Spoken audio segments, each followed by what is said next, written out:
Agora, a Bíblia tem muito a dizer a respeito de sensualidade e lascívia e depravação. A palavra lascívia significa a tendência de incitar desejos sensuais. Sensualidade significa o apelo proposital aos sentidos físicos para a satisfação pessoal. Talvez lendo um livro pornográfico ou assistindo um filme impróprio. A Bíblia diz que devemos nos abster das paixões carnais, da sensualidade, que fazem guerra contra a alma.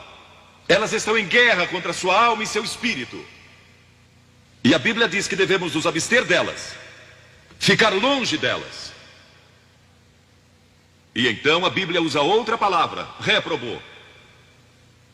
Agora, isso se refere a pessoas totalmente depravadas, de consciências mortas ou cauterizadas, não sabem mais corar.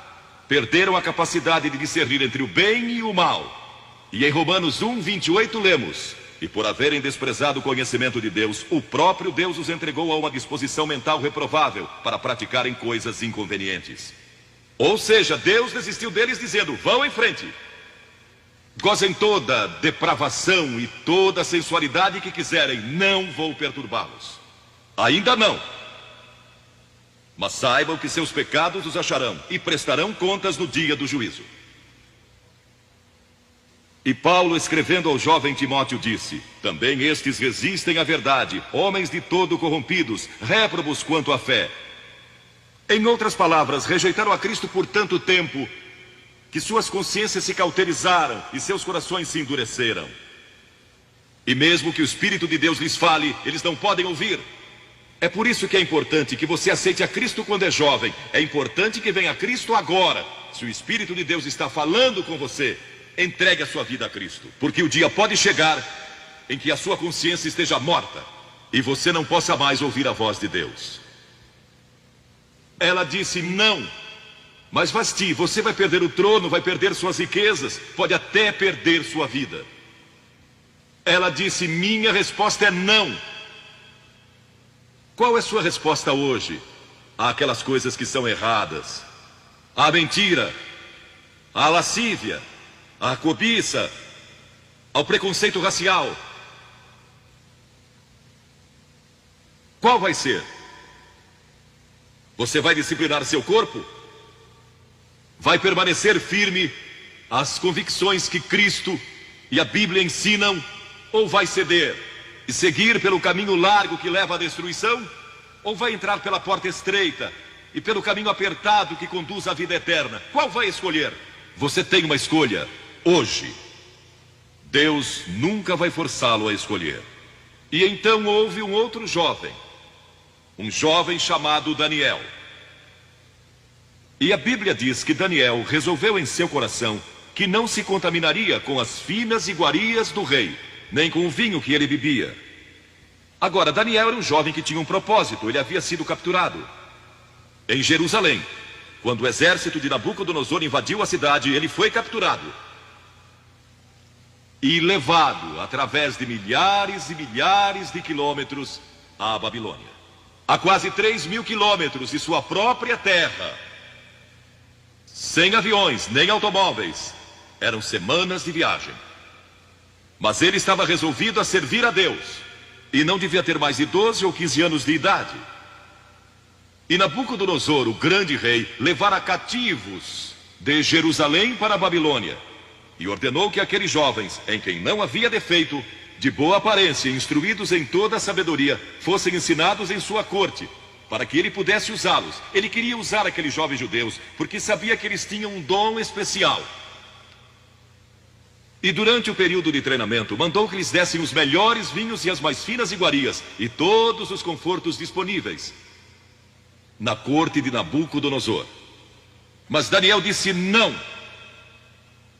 Não quero o vinho do rei, e não quero as iguarias do rei.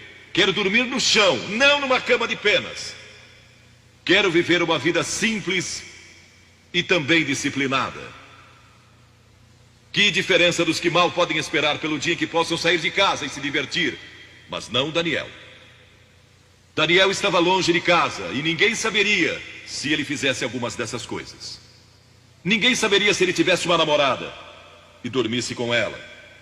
ou se embebedasse com o melhor vinho do rei. Ninguém saberia lá em Jerusalém, e ele poderia ter se tornado muito popular. Mas esse primeiro não, quando jovem, preparou para o grande não, quando era primeiro-ministro da Babilônia. E foi lançado na cova dos leões, porque não abandonou sua fé em Deus.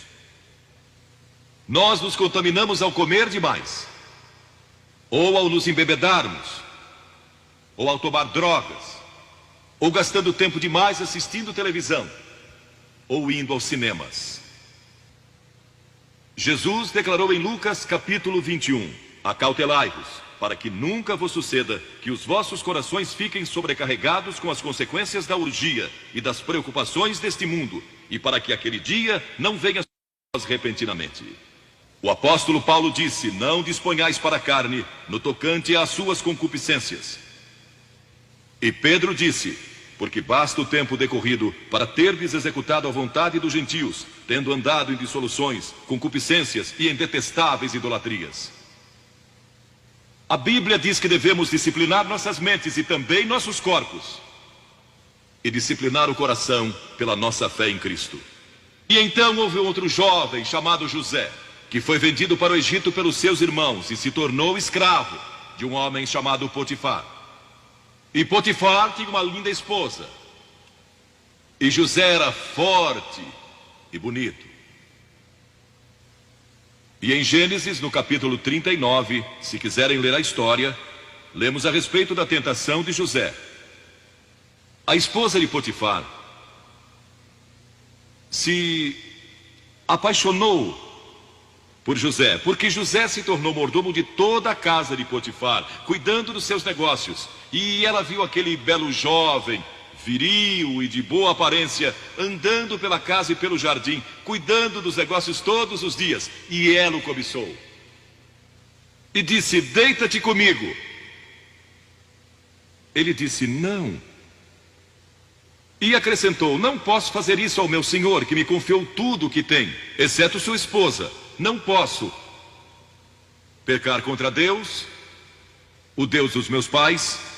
Ele estava longe de casa, lá no Egito, quem saberia?